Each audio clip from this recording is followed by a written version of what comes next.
Hello, and welcome to the Empowerography Podcast. This is a platform created for women's voices to be heard and a place to share their stories, journeys, and successes with the world for the purpose of helping other women who might be on similar journeys. We are empowering women one episode at a time. I'm your host, Brad Walsh, so kick back, grab one of your favorite beverages, and enjoy the stories.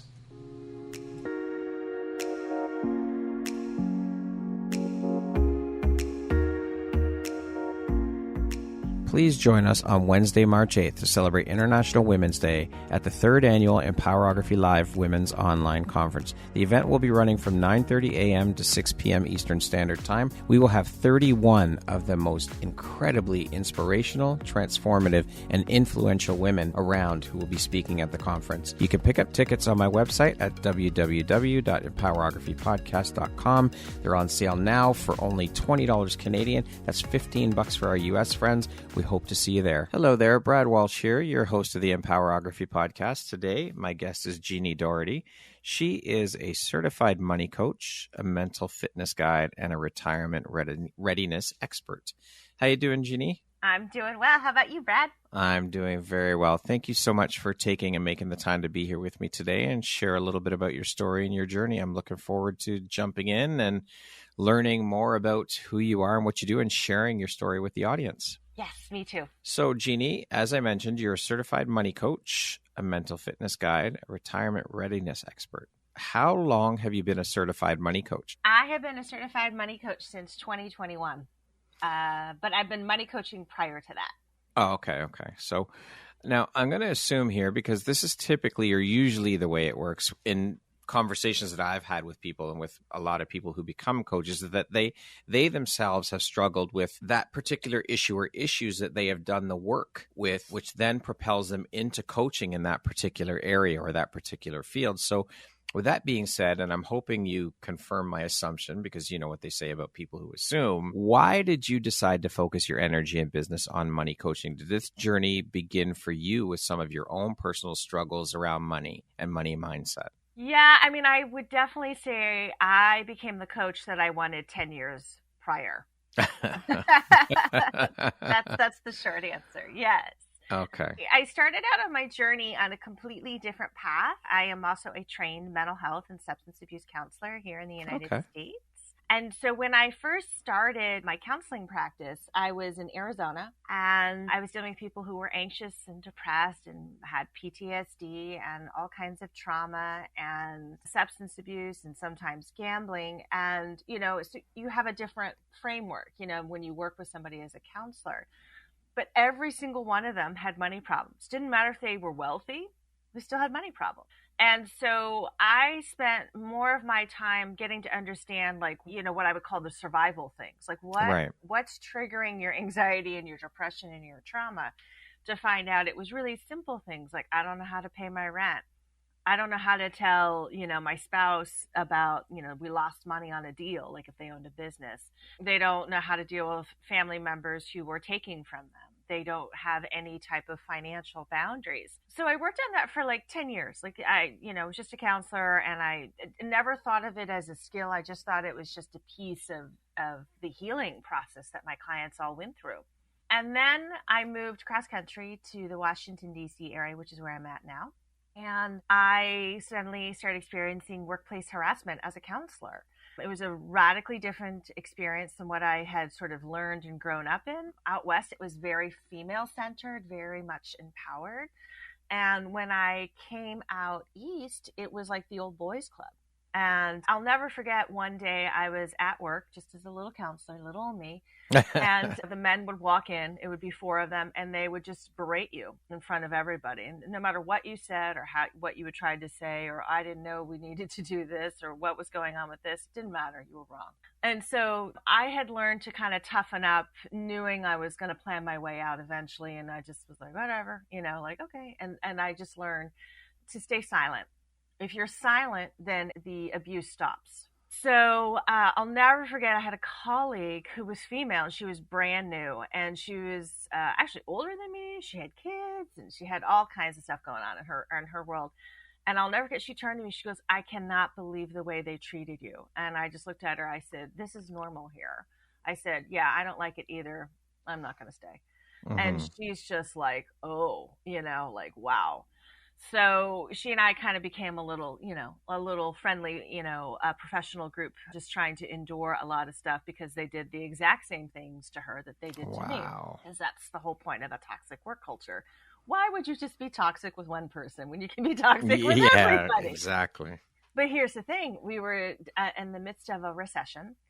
And basically one night I came home crying because I had found out something absolutely horrible, which I won't say because, you all need to sleep at night safely. And because it was really bad. I mean, I just was like, I can't believe I'm expected to work with somebody and this is what's going on in their personal life. I just was like, this is enough. And so I decided I'm going to strike out on my own and become my own private practice, counselor. That's what I'm going to do. And as soon as I said that, all of a sudden I had an enormous amount of power and control.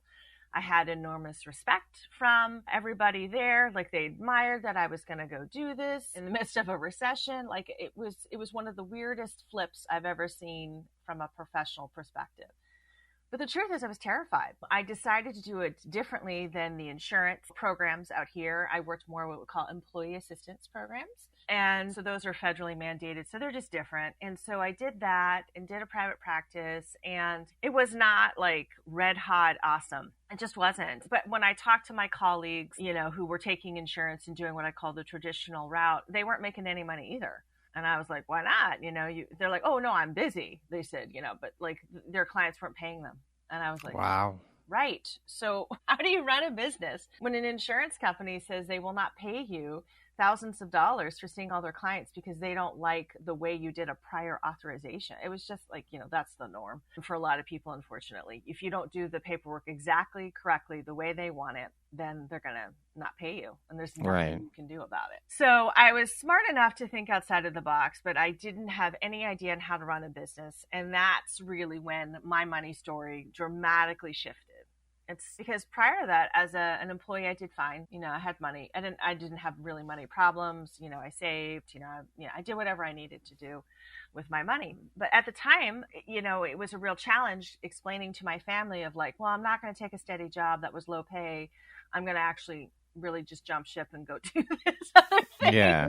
Will you support me? And the answer is it was intermittent support. That's the best way I can describe it, emotionally and financially. But long story short is I did finally figure out how to run a business outside of the norm. And I wouldn't say I was like super financially successful, but I was better off than my colleagues. And so that was good, but it still caused a lot of strain in my family. And then what I found out was that my mother had gotten very sick. And she had a terminal illness. It was Alzheimer's, and she did eventually pass away. So here it is. I'm trying to launch, and then a disaster comes. And it's a disaster that you can't avoid. There's really no way to fix it. You just kind of have to ride it out. And one of the things that was very clear to me was that I could tell that my mother was more sickly than I had hoped. There were certainly some questions because she had a caretaker who was not actually providing the care. And this is my opinion, but I firmly believe they delayed diagnosis, meaning they let the person, my mother, kind of go make financial decisions and make legal decisions when they probably weren't competent. Wow. And yeah, so that's pretty scary. So long story short, she did pass away. And then everyone was like, well, I'm surprised that she passed away because she passed away in like a year and a half after the diagnosis. Mm-hmm. And most people don't die at 74 of Alzheimer's, because of within a year and a half. Most people don't. It takes a few years if you've had Alzheimer's, if it's early onset. Right. But I think my mother probably had the symptoms probably about 5 years earlier. And they delayed it and delayed it and delayed it. Now, mind you, when I was on the phone, because she was in another state here in the U.S., I would call and she didn't sound right. And I would try talking to the caretaker, talk to other family members. We all kind of had the same thing, but there wasn't much we could do because we weren't the ones in control of the situation. My mother was at the time. And what I learned later is that she ended up lying for a lot of the caretaker. not because she was trying to make it easier for them. They would just simply tell us, oh, just tell them I already did that, or just tell them you already did that. And so she'd go, oh yeah, all the bills are taken care of. No, they weren't. Wow. So she didn't know. So she would lie to us, but not because she was being mean and vengeful. So there was a lot to process when she died. And we went to court. We lost. I mean, there was nothing we could do. Like I said, it's like a storm sometimes you cannot avoid. Yeah. You will have to go through. And it was a storm actually created by my mother, not, in her choices. And a lot of other family members who got involved and did some other things too. But there was no way for me as sort of her daughter going, well, wait, why would we do it this way? Or why is this happening? Like, none of those questions were thought of, let alone answered. So it really got me very clued into what's known as financial exploitation. And I learned even more about this with my clients who were actually experiencing this with their siblings or possibly with a parent or something like that they were getting concerned, where is the money going if it's not going to the care? Which then led me to retirement readiness. I ended up running a support group for retirees or soon to be retirees in the federal government. So you could be 45, 50, and you could learn all about the things you're going to need to know to retire. And it's not just the money. They actually have programs that people can sign up and learn exactly down to the dollar amounts of what you're going to make and, what's this going to look like in terms of your pension, which is all very helpful. But retirement readiness was created because they had so much anxiety. What am I going to do if I don't wake up every day and go to work? Yeah. What do I want to do if my spouse doesn't want to retire? What do I want to do if I want to move and I don't want it to be Florida? I mean, what am I going to do with my health? I have everything covered right now.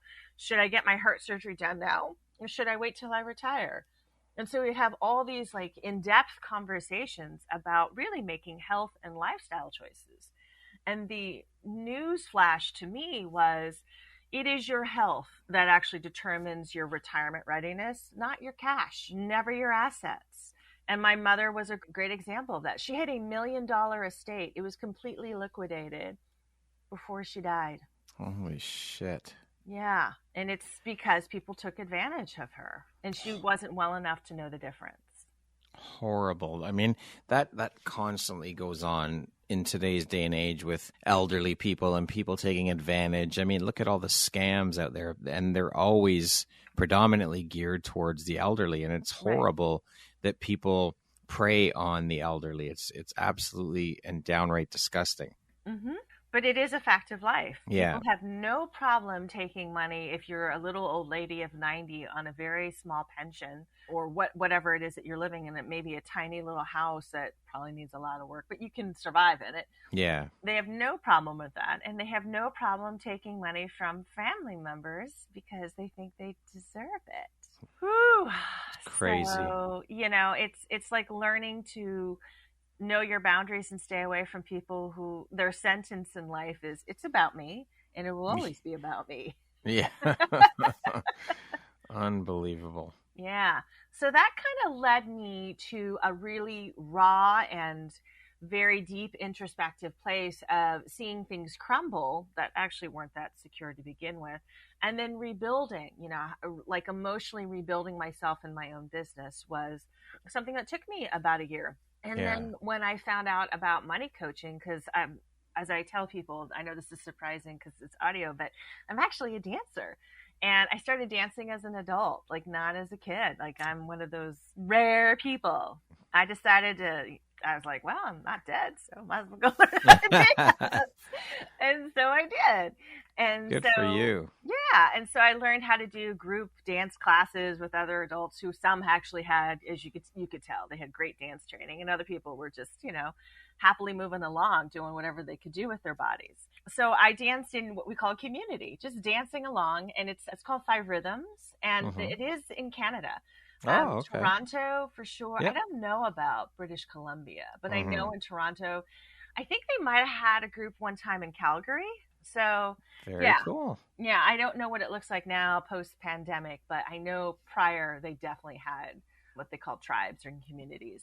That's really cool. Yeah, so anybody can join. You don't have to be that great of a dancer or anything like that, but you can just go and join. And so when I walked into my dance class, there was like a flyer, and it says, oh yeah, in 2.5 months, there's going to be like a dance workshop on dance and money, 2.5 hours away for 4 days. And I was like, I got to go to that. I got to figure that out. I got to go.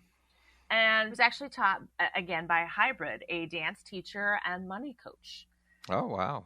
And I was like, wow. So I signed up for the full year, and I was money coached, and it was really life shifting. Like, oh, is what's driving the pain? Is this what's driving my lack? Is this what's driving the constant disagreements, that I see that my clients get in? Is this what's driving my need to control? Is this what's driving my need to, oh, forget it, I'll just go do it myself, which is, like I'm giving up on what could possibly be like a possible support system, and go run and go do it yourself. And it was like, oh, so it was the end of 2019, and I was like, I'm going to become a money coach. And then the pandemic hit, and I thought, maybe not in 2020. I was like, maybe not this year. This is not the year to go into that direction. But 2021 came around, and I was like, it's now or never. I got to do it. I've got to do this. So I agreed to do this, and it was really intense. It was even harder to become a coach, to like study. And I was so grateful because I studied with the pioneer of what we call emotional and behavioral money coaching, which is Deborah Price. And there's 3 different kinds of money coaches. There's what I call the $1 million ones. Sometimes they're called success or optimization coaches, but they're like, I'm going to show you how to make $1 million, Brad. We're going to do this in real estate. I'm going to show you how to do it in the stock market. I'm going to show you how to do it in crypto. I'm going to show you how to buy boats. I'm going to show you how to buy cars. And all I can say is that it is possible, if that's what you want, to make $1 million and whatever. It will eventually probably happen. But oftentimes the system that people show you, they don't tell you how much debt they got in to do that. So of course. It was, they made $1 million, but they were $900,000 Yeah. debt. Yeah. Or worse, 1.5 million in debt. And you're like, oh.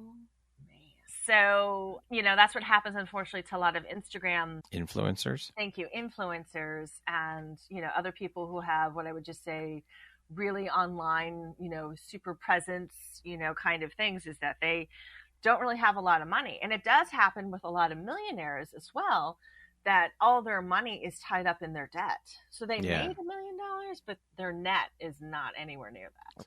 So people don't think that far ahead because they're selling them a dream that they said, you can have this, you can go, live on an island, you can go buy an island, you can go do this, you can go do that. And it's like, well, yeah, I'm sure it's possible if you want to go do that, but I don't know if you want to do that. Like, I just, I don't know people, that's their dream. Most people, their dream financially is, I want to be able to, make money, come home, have, the groceries taken care of, I can make meals, or the meals are already made for me. I can relax. I can spend more time with my kids or my spouse or with no one, if that's what you really want. And I can just have more time for me.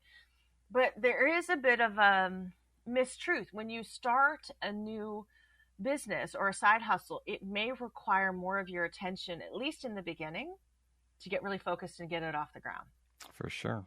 Absolutely. And when you do that, that might mean that you're going to have to take time away from your kids and time away from your spouse, and it can cause problems, which I believe most people don't think about. They're like, oh, it's only an extra 10 hours a week. Try 25. Yeah. Like, oh, okay. And that's one of the things I didn't know. I didn't think starting a business was going to require so much time. I thought at most 6 months. No. It was a good 3 years of really working it in the local market, because that's what you do. You have to really get out and get known and be seen over and over until people know who you are. Because this is another thing I found out as a woman small business owner, is that nobody will do business with you in the very beginning because they want to see if you're going to fail. Unbelievable. Yeah, it's harsh. It's a struggle for sure. It's tough getting the business off the ground, and it does take time.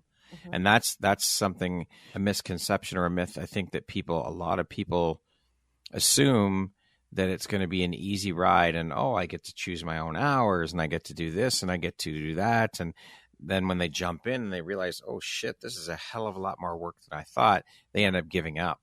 Exactly. For sure. So most small businesses fail within the first year to 5 years because it's a time commitment.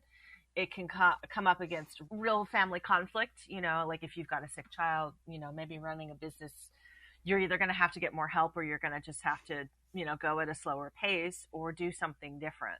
If you've got an issue between you and your spouse, you're trying to have a baby, like, is there an exit plan if the business doesn't work? Can somebody get a job with insurance, here in the US, or can somebody do something different so that you have a steady income? So I get all that. And I've seen people run what I would call a side hustle business for part-time, and then they kind of do some part-time work, and that might be their life for 10 years, and they're scared to let go on either end. So they just, eventually their spouse is like, you need to either get a full-time job or drop this. It's one or the other, because we're holding space. We're not going forward or backwards. We're just in space, like nothing's changed. And it's scary. And this is why I think a lot of people hire business coaches. And I definitely think, a good business coach is very helpful. But the truth is that a lot of times what I always saw was that there's specific money skills that people have huge gaps in. And if you can close those money gaps, you're going to be more successful no matter what you do. So whether you keep the business, don't get rid of the business, if you decide to move, because you're going to go live someplace else, you're going to need to close those money gaps. And that, I think, is just not taught in school. And I don't think it's taught really by other life coaches or business coaches, because I've seen people get what I would call pretty solid advice on what to do next. Emotionally, they're never ready. And so the advice just kind of falls on deaf ears. And I'm like, oh, that's too bad. Could have gone somewhere with that. Could have done something. So in keeping with the theme I mentioned above around struggles and getting into coaching as a result of how these experiences have helped you become a better coach, how have these experiences helped you become a better coach and better serve your clients? So I realized what was missing for me was something that I was born with, which is what I call my winning money power. I have the ability to look at money at any point in my life now, and I can see it, not that like necessarily differently, but I can see the value moving differently. So for instance, when I learned how to start my business and I really struggled, I used to beat myself up terribly with that. And I didn't have a lot of empathy for myself. But now looking back at it, I'm like, wow, it was a great training program for me. I learned a lot about having to improve my communication. I understood my sales and marketing so much differently now. Like I can see like, oh, I used to make the same mistake over and over. I won't do that now. And now there's another important key to what I call my winning money power, which is being able to, where do you want to go with your money? So when I gave the example of somebody who's just kind of holding space, they're not going forward, they're not going backwards, they aren't sure how to move their money forward. So whatever it is in the business per se, they're not sure how to do that I really want to see myself do this in the next 6 months. And here's like a good program or a good path that I'm going to go down. I'm going to try this and really see if it works out. Then I'll know if this strategy works for me. A lot of people won't do that. They won't follow that. Some people aren't very good at what I call exploring. Well, what are my options? So now I have that. I can explore like, oh, well, I could get on Brad's, podcast, or I can get on that podcast, or I can get on this podcast. Who do I want to talk to? And a lot of times people don't do that when they're jumping on podcasts. They're like, would somebody like me to be a guest? And depending on how somebody's starting a podcast, they go, okay, we'll take anybody. So you get what I call a lot of randomness, which isn't bad. It's just, it may not be the focus that you need in order to go forward. If you were willing to explore and, take some time with your options, like even if it was only for 30 minutes, looking at podcast possibilities for yourself. And also, who do you listen to? It might be a very different experience, but people don't always think that way. And podcast hosts don't either. Because I've run into more people that have a podcast on the side, and I don't know why they did it. But I'm like, are you trying to do it for lead generation for your business? Or this is your thing? You love talking to people? It's like everything in between. I go, oh, dear. That I don't know if that's a great money decision, because you have to invest your time and your money to do this. Yeah, for sure. And then I would also say that when things go wrong, like money was supposed to show up, you were supposed to get paid, and then it doesn't. How do you literally move with what's going in front of you? So if somebody doesn't pay you and you've got a bill, where's the money? Where is it? Tell me. Tell me where you can find it. And that takes practice, because we often think if so-and-so doesn't pay me, I have no money. And that's not true. That's not true. We have money coming in. We have more money coming in Europe and North America than in other parts of the world. And yet we drive ourselves on this train of, I don't have any, there's not enough money, I don't have enough in savings, I don't have enough of this. And it's sort of like, well, the best thing you can do is take care of this moment and make sure you've got the money for this. And then you've got to take time to look at, where do you want to see your money go? What is the ultimate goal? And I ask this question often, and I don't really hear what I would say great and fantastic answers. Like, I don't. I just hear what I call really small stuff. I think I'd like to keep my house if they're paying a mortgage. I want to make sure I've got gas and food, like what I call the basics. I want to have money for college if they want to send their kids to a private school, maybe in another country. That makes sense. That's good. And then maybe down the road, I'll think about retirement. But that's not really big stuff. That's just part of the human experience. So what I try to encourage people to think about is, like, if you want your money to work for you, instead of you working for the dollar, whatever this might mean for you, you've got to have a different shift, which is, of course, money comes to me easily. Of course, I can make money. Of course, I know how, to handle, conversation if somebody hasn't paid me on time. Call them, email them, text them, do something to reach out, create an action, but do it in a way that's not like, you owe me. Huh? Yeah. Like, hey, I sent you the invoice. You told me you're going to get to it yesterday. Is there anything else going on? How about that? Asking. So what is it that sets you and the work you do apart from other money coaches? Why would they choose to work with you over someone else? That's a great question. Remember how I told you that I learned from a hybrid money coach and a dance instructor? Yep. And so I learned to embody a lot of what we call like money archetypes and self-sabotaging behaviors, not just for myself, but also what I saw in my parents and my grandparents. And then I also did it for other people. So I learned completely different about the emotional aspect of money from a very deep and profound place. But that's not the reason I'd say that you should hire me. That doesn't actually mean anything, because if you're a very like in your head type of person, you're like, who cares? Yeah. But what I want to say is that I was given the gift to understand that it's important to be unique, and actually seeing something from a unique perspective can make a more profound experience. That's why I'm also a mental fitness coach, but I call myself a guide as well as a certified money coach, because I train people on an app in 6 to 8 weeks in about 15 minutes a day to deal with all of the stuff that goes on in our heads, because we have so many self-sabotaging thoughts and behaviors and beliefs and what I would call setups, meaning you get yourself into a conversation that's going to fail. You started it, Yeah. And you don't know how to get yourself out of it. Money boundaries, it wasn't maybe something you learned or you've learned a really hard way.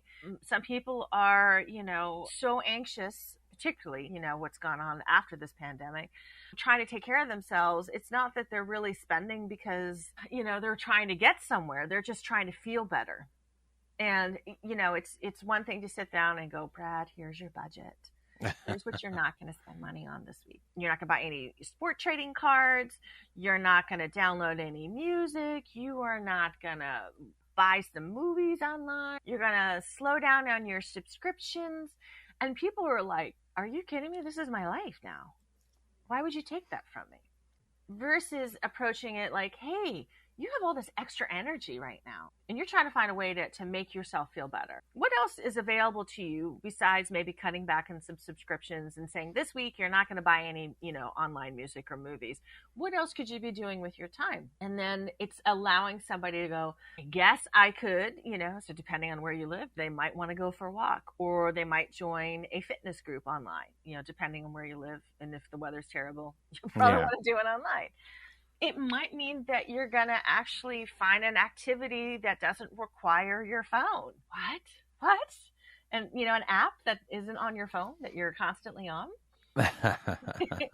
It might mean that you're going to have to make some phone calls, or you're going to have to maybe write some letters to people. It might mean that you're going to not keep going down this path of As I said earlier, man, I was so hard on myself. I didn't have the empathy that I really deserved to give myself about starting off in a business, especially since I was actually escaping workplace harassment. Like it didn't dawn on me that maybe I could be a little kinder to myself at the time. Yeah. What type of person or client is your ideal client? Like, what things do you look for in a potential client before deciding to work with them? Oh, great question. So I work with what I call people who want to take that career leap, because I know exactly what it's like to start with nothing. Everyone often starts with zero when they start a business, but when you start with nothing to start a business, it's a very different experience versus I already had 6 clients and they just decided to hire me. Congratulations. I think that's super smart and I'm glad you did that, but not everybody gets it that way. And the other piece is that I love working with career leapers that they have what I would call the simple question that needs a profound answer. And the simple question is, if money was no object, what would I be doing? I love that question. I know, but I help you answer that, because when you know what to do with your money in 90 days, then you don't have to sit around and keep asking that question going, I guess I would do this. I guess I would do that. Because when people tell you, well, the money's going to show up, that's a myth. It will only show up if you actually tell it exactly what to do. What do you think is one of the most common reasons for people getting stuck or having blocks around their relationship with money? We're trained that way. We inherited all. So conditioning. Okay. Yeah. So, and it's really interesting, even in marriages or long-term relationships, people will act out their parents' money patterns and behaviors, even though they said they wouldn't, with their spouse. So it's not uncommon. You'll marry a spender or a saver if you're the opposite. So spenders and savers do have marriages, and they have to figure out how to have a marriage without like going insane. Yeah. I've had many relationship talks, even with accountants, who were married to a spender. Because they're the saver. And they will say things like, they're constantly wanting to spend money on this, and that. And I realized either I had to give in on this conversation, or I had to say, okay, but we can only do this X amount of times in a month because the cash flow's here. And I thought, isn't that great? You finally found a way to either just say, don't get involved in it because it's just too crazy of a conversation for you to be like, I don't know, do we need to spend extra money on blah, blah, blah? Or those uncomfortable conversations. Yes, those truth-seeking conversations. Yeah. Or you go, listen, here's what the cash flow is like this month. If you go and buy this, we're going to have to cut back here. Yeah. And then all of a sudden it's like clarity. The person's like, oh, I get it now. Light bulb moment. I didn't know that. I had no idea the money looked that thin for you. What are your top 3 tips or takeaways you can provide for listeners that they can implement immediately to start shifting their mindset and relationship with and around money? Yeah. Okay. One of my favorite ones is, I love this little mantra. It's called money comes to me easily. Because a lot of times when people think about money, they're thinking about the lack of it. Yeah. Or Very true. True. But if you can think, oh, money comes to me easily, and repeat that through, throughout your day. And again, you're not asking for a dollar amount. You're not asking for, I better get, extra $6,000 by noon, or, it's all in the toilet. I find that it's an easier and lighter concept. Money comes to me easily. Works great. The next thing I encourage people to do is to maybe write down as much as what they think their expenses are, not how much you make. I'm not asking for you to do a personalized spending plan, but with your expenses, is there anything that you can kind of look at and say, is this a financial need? Meaning I need to have this. So a need would be like, I need to pay my rent. I need to pay for gas. I need to have food. I, need to have money to like get my Starbucks. If you're just a Starbucks person, you need that. Okay. These are your needs. But then what are your wants? And your financial wants are like, well, I eat out 5 times a week. Depending on where you live and what's going on in your life, that may be normal, but it may be something that you might have to adjust later or sooner. I don't know. But if you can get an idea of what's a financial need versus a financial want, you have done the work that many parents try to impose upon their children. And you've done the work that many accountants and budget coaches try to impose upon you. You've already understood at an emotional level where your needs and wants are going. Yeah. And that you have the control over it. And then I'd say the very last tip that I like to give for people is start somewhere with where you really would like to go with your money. Because like I said, when I asked that magical question, if money was no object, where would, what would your life be like? Start asking that question for yourself, because it may not be that you want to go buy an island. It may be that you just want an easier financial life, which everyone deserves, quite honestly. No one needs to be stressing about the bills unless you absolutely need to deal with that. Or maybe it's just something that you just don't want to feel heavy about your money. What is it that excites or inspires you the most about helping people and guide people with their mindset around money, and helping people become more financially aware and comfortable? What I love is when people are like, it's not going to work out. It's not going to work out. I'm never going to get there. And then they're like, oh yeah, I got 2 job offers, and next thing I know, I've got an extra $500 in my bank account, and then I'm going to get paid another $3,500, and I'm looking at a possible contract to do some additional work. And how did that happen? I just love that stuff, because sometimes I think to myself, I don't think they're getting it. Darn it, Brad, I don't think they're getting it. And then all of a sudden it happens. Yeah. Boom. They start using their winning money power, which is something we're all born with, to realize that, oh, I'm not as in so much deep despair as I thought I was. I was just looking at my numbers and seeing the worst instead of seeing what they can do. On the flip side of that, Jeannie, That's okay. What would you say is one of the most challenging parts about the work that you do? I think the most challenging is somebody who says they know what they're going to do with their money, and then they won't tell you anything. So you're like, that's great. I'm glad you have a plan. What is it that you'd like to do? Well, I'll talk to you about that later. It's just, I haven't really, thought much about it. Yeah, okay. Well, is there somebody that you admire that's a celebrity that's doing something? Or is there somebody in your family that you're like, oh, I'd like to do it like they do it? Is there, and they're like, and that's all being guarded. And lots of people are guarded with their money. Yeah, money, it's funny because a lot of people don't want to talk about money. It's taboo to talk about money. And I think that also ties into the conditioning that we received growing up as kids, and that you don't talk about money. And why not? What's the big deal? It's just money. I hear from small business owners all the time, oh, I can't stand these people who keep telling people they can make $1 million online. And I'm sort of I'm in the boat of, you know what? Certain businesses need to make $1 million in order to survive. Yeah. I don't know why we would get mad about that. So if you're selling real estate, you probably need to get to $1 million in sales eventually. If you're selling luxury cars, you betcha. Crypto, depending on which coin and, which part of the market you're in, you might need to do that if you're a crypto trader. Yeah. And you want to show people how easily it is to make, I guess, not real money, but, money.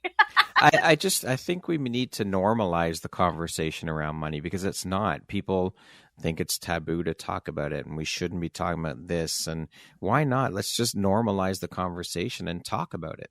Yeah. As mentioned off the top of the interview, you're also, and you've mentioned, a mental fitness guide and a retirement readiness expert. Now, obviously, there's a common thread between all 3 of these things and the work that you're doing within your business. How do you implement all 3 into the work you do with your clients? Like, what does that look like? And do all of your clients that work with you want help in all 3 areas, or is it kind of like an a la carte type thing when your clients come in to work with you? It's a little more a la carte, I would say, because your money foundation will carry you through your life.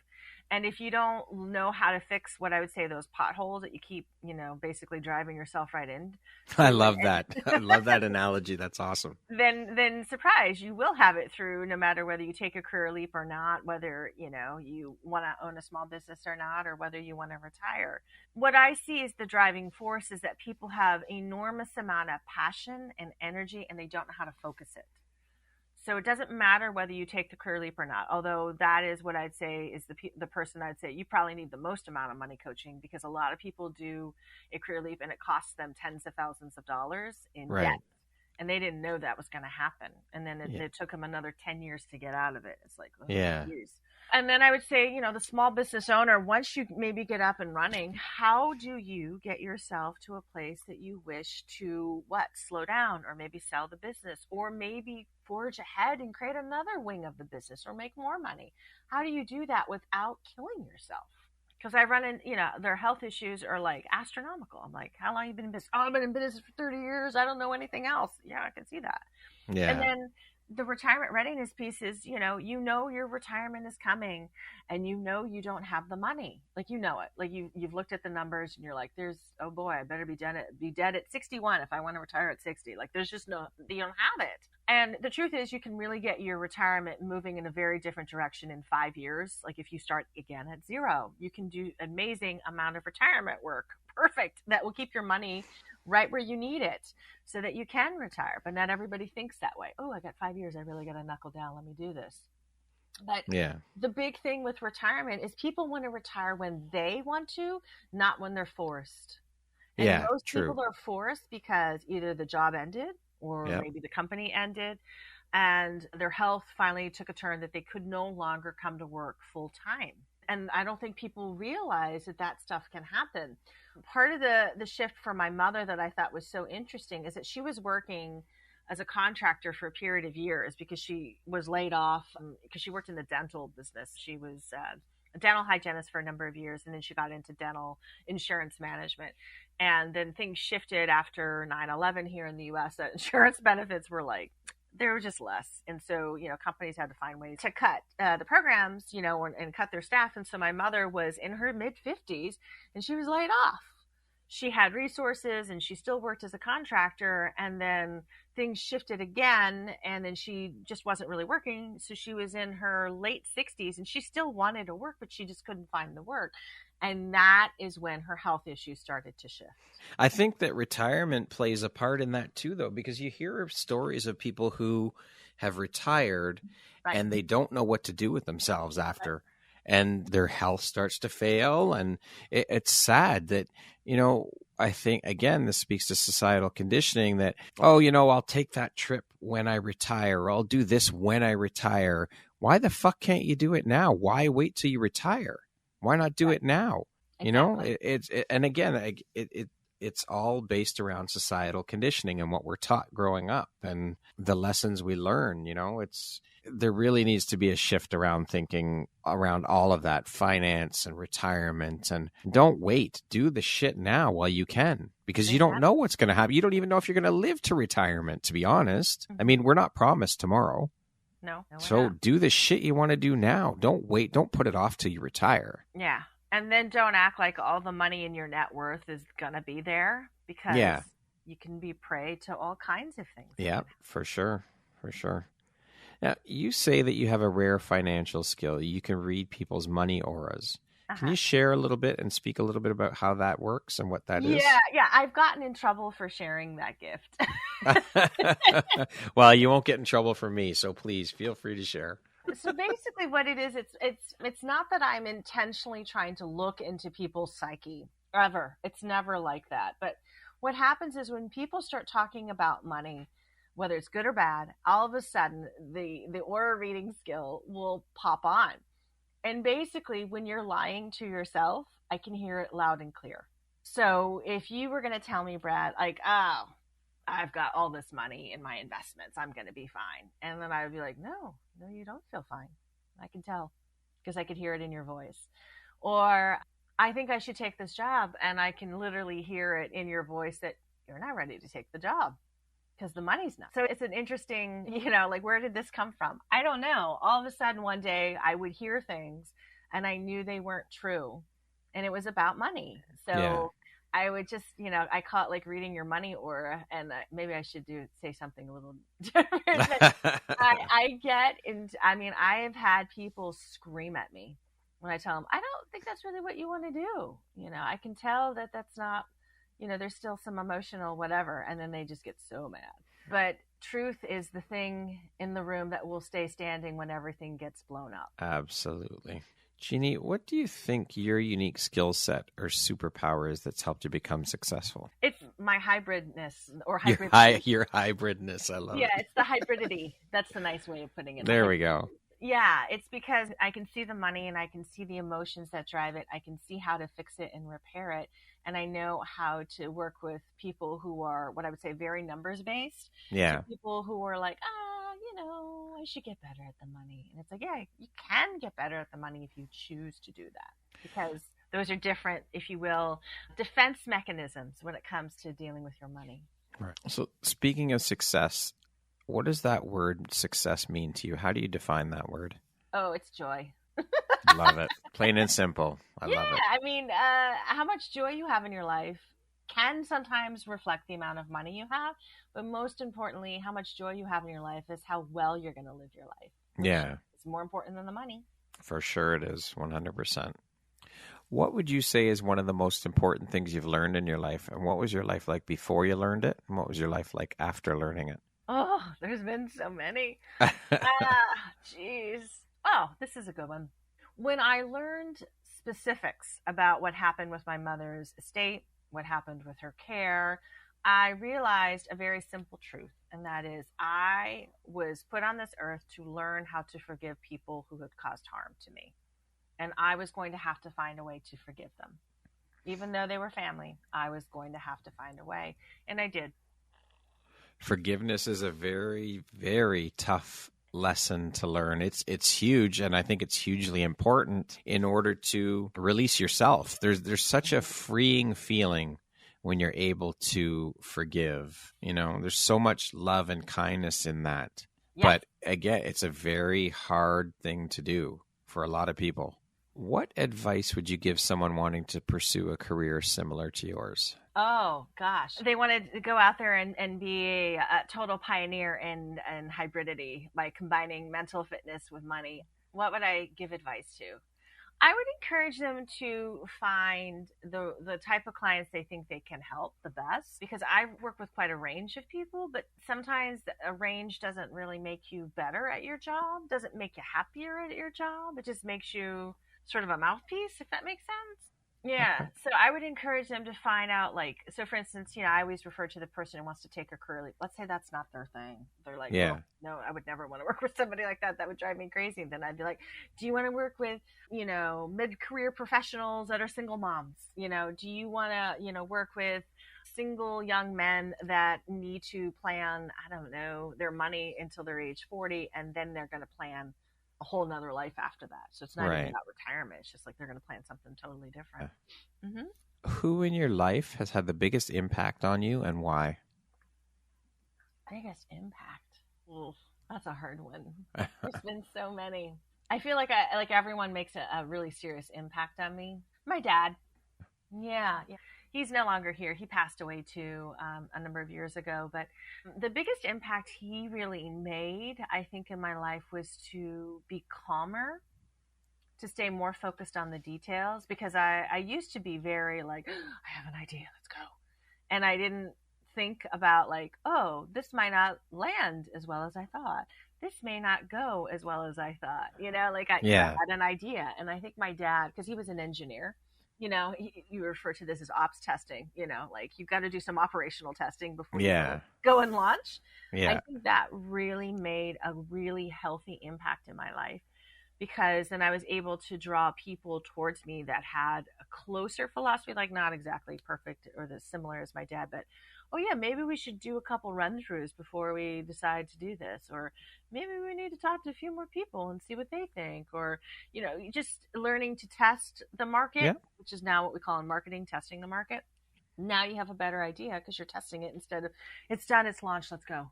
Yeah, for sure. For sure. And it may totally fail. Oh my God. Jeannie, what does the word empowerment mean to you? Empowerment means to me you are exercising your birthright.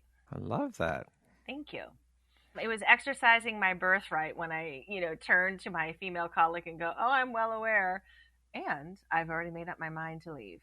Okay, we're going to jump into a little rapid fire section here. So the next grouping of questions will just be 2, 3, 4 word answer type thing, okay? I'll do my best. I know you can do it. You got this. If you came with a warning label, what would yours say?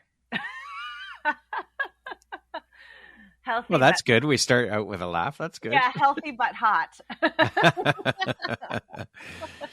If you could teach the world one thing, what would it be? Money does not determine your value, even though we think money is everything about value.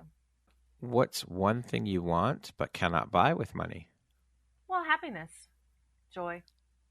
How would you describe yourself in one word? Oh, loving. What never fails to make you laugh? Comedy. What is your favorite self-care practice? Yoga. And that concludes our rapid fire section. Now back to our regularly scheduled program. What is one lesson that your career has taught you that you think everybody should learn at some point in their lives? If you don't feel like you're being treated respectfully, then you're the only one who can change that. You're the only one who can be, the best word I can describe this. You can be this is the best way sometimes you're going to be a leader, is to show people what respect is going to look like. Okay. Yeah, I mean, we are our only advocates. We have to advocate for ourselves for sure. And I think that by not standing up and showing or telling people how you think you deserve to be treated, you're giving them permission to treat you any way that they feel. Exactly. You're showing them that. You're teaching them that. What's something surprising that you've learned about yourself in the past year? How quickly I can fall down and get back up. Resilience. I love it. Yes. In the last 2 years, what new belief, behavior, or habit has most improved your life? Doing the mental fitness, what we call PQ reps, which are positive intelligence reps. They are actual mini mental breaks. PQ reps. So what is a PQ rep? PQ rep is perhaps different mindfulness or embodied exercises or visualization exercises that you can learn to do to improve your mental fitness and improve your money. We refer to it as PQ muscles, positive intelligence muscles. Yeah. And the PQ muscles need to be developed because it's your muscle strength and depth is what's going to get you through a crisis or get you through a pandemic or get you through when, oh no, you owe money, or, oh no, I have all this money now. What am I going to do? Because a lot of people will be like, I should burn it down. And they're going to spend it everywhere and get themselves into debt, all this stuff. If you had the opportunity to sit down and have a 1-hour conversation with one woman, any woman in the world, who would it be and why? I think I would pick Hillary Clinton, Secretary Clinton, because I feel like, in 2016, her loss was so profound for so many women. And I have admired how she has reinvented herself again by simply just being, a private citizen. She works so hard in government and as a lawyer. I'm just like, wow, who knew? If you could go back and give your younger self one piece of advice, what would that piece of advice be? Laugh more. And lastly, if you were to deliver your last 30-second speech to the world, like your corner of the world, your tribe, your people, what would that last 30 seconds sound like? What words of wisdom would you impart? When you harness your winning money power, you determine your value not only for yourself, but also with your own money. You are no longer held captive by cliche financial consciousness, which is really just an illusion. Beautiful. Well said. Thank you so much, Jeannie, for being here today. Thank you for your insights, your words of wisdom, your experience, and just thank you for being a member of the Empowerography community. It was an absolute honor to be able to sit down and chat with you and learn more about your journey and the work that you do. Keep shining your bright, beautiful light out into the world and doing the work that you do. I appreciate you, and thank you so much for being here today. Thank you so much, Brad, and I am so excited you created Empowerography because we all need it. Thank you very much. That means the world to me. I appreciate that. Once again, my name is Brad Walsh, host of your Empowerography podcast. Today, my guest has been Jeannie Dougherty. She is a certified money coach, a mental fitness guide, and a retirement readiness expert. Thanks so much, Jeannie. I hope you have an amazing rest of the day. I will. Thank you so much.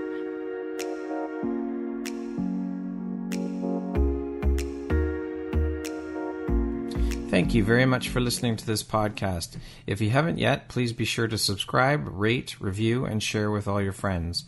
You can find me at viseuphoria.ca and follow me on Instagram at Empowerography Podcast and on Facebook at Empowerography. Please join me next time for another inspirational story from yet another amazing woman.